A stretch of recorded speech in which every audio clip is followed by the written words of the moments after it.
Daily 1% சேலஞ்சில் இன்றைக்கி டே 6. இன்றைக்கி select பண்ண ஸ்டாக்கு ஹெச்டிஎஃப்சி பேங்க்கு. இந்த ஸ்டாக்கில் 100 குவான்டிட்டி போட்டிருந்தேன். ட்ரேடுக்காக பை சைடில் எடுத்திருந்தேன். பையில் வந்து நல்ல மூவ்மெண்ட் இருந்துச்சு. நேற்று மாதிரி இல்லை, இன்றைக்கி ஸ்டாக் செலெக்ஷன் வந்து நல்லா தான் பண்ணியிருந்தேன். என்னென்னா இன்றைக்கி மார்க்கெட்டில் பெரிய மூவ்மெண்ட் இல்லாதனால அப் சைடில் போன அந்த ஸ்டாக் வந்து மேலேயே ஒரு ரெசிஸ்டன்ஸ் ஃபார்ம் ஆச்சு.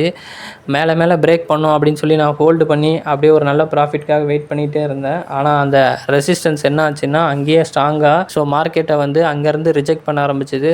அந்த இடத்துக்கு போகிற ப்ரைஸ் அப்படியே வந்து ரிஜெக்ட் ஆகி கீழே இறங்க ஆரம்பிச்சிது. கீழே இறங்குற ப்ரைஸ் வந்து நான் ரொம்ப நேரம் ஹோல்டு பண்ணதுனால மார்க்கெட் க்ளோசிங் டைம் வரைக்கும் ஹோல்டு பண்ண வேண்டியதாக போச்சு.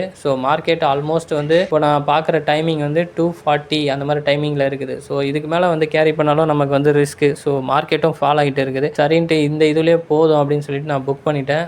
இன்றைக்கி வந்து மார்க்கெட்டு 1% சேலஞ்சுன்னு சொல்கிறோம். ஆனால் டெய்லி எப்படியாவது 1% பண்ணணும்னு எனக்கும் வந்து மோட்டிவாக தான் இருக்குது. ஆனால் மார்க்கெட் மூவ்மெண்ட் அதுக்கு பாசிபிளாக இல்லை. அதனால் இருக்கிற ப்ராஃபிட்டை வந்து பார்ஷலாக வந்து புக் பண்ணிட்டேன். சின்ன ப்ராஃபிட்னா கூட ப்ராஃபிட்டில் இருக்குமே அப்படின்னு நினச்சி சந்தோஷப்படுறேன். அடுத்தடுத்து வர ட்ரேடிங் டேஸில் நமக்கு நல்ல மூவ்மெண்ட் கிடைக்கும் அப்படின்னு நம்புகிறேன்.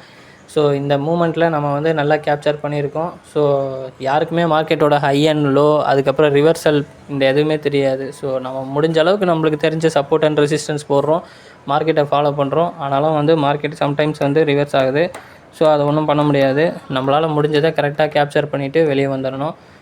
சேஃப்டி தான் ஃபஸ்ட்டு முக்கியம், கேபிட்டலோட சேஃப்டி. அதை நான் கரெக்டாக பண்ணுறேன். கரெக்டாக வந்து மணி மேனேஜ்மெண்ட் ஃபாலோ பண்ணுறதுனால குவான்டிட்டியை வந்து கரெக்டாக போடுறேன். இந்த வீடியோ பார்க்குறவங்க நீங்களும் வந்து மணி மேனேஜ்மெண்ட் கரெக்டாக ஃபாலோ பண்ணுங்கள். மணி மேனேஜ்மெண்ட் பற்றி தெரிஞ்சுக்கணுன்னா மேபி எனக்கு கமெண்ட் பண்ணுங்கள். நம்ம வீடியோ பிடிச்சிருந்தால் லைக் அண்ட் ஃபாலோ பண்ணுங்கள். தேங்க்யூ.